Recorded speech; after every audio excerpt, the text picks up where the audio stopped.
ক্ষরণ বা একাধিক অস্ত্রোপচার অনেকের জীবনে আসে না, 2 বার 3 বার 4 বারও পর্যন্ত অপারেশন হয়, অঙ্গারক দোষের জন্য হয়। অর্থাৎ অঙ্গারক দোষ এতই খারাপ, অঙ্গারক দোষে জাতক জাতিকাদের মধ্যে একটা মানসিক উন্মাদনা থাকে, রাগ থাকে, অত্যন্ত রাগী এরা, অকারণে রাগ।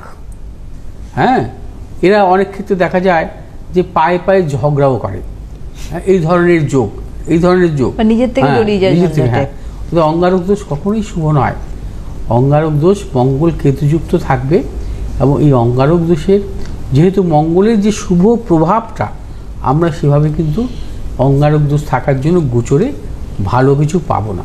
সেই বিষয়ে সতর্কতা অবলম্বন করতে হবে, এবং এই অঙ্গারক দোষ যাতে কোনো অশুভ কিছু না দেয়। এবং এই সময়কালীন প্রায় 2 মাস নানা রকম প্রতিকূলতার মধ্যে চলতে হতে পারে। বিশেষ করে কোন কোন রাশির ক্ষেত্রে প্রবলভাবে অশুভ হতে পারে? কন্যা রাশির ক্ষেত্রে অশুভ হতে পারে, মকর রাশির ক্ষেত্রে অশুভ হতে পারে।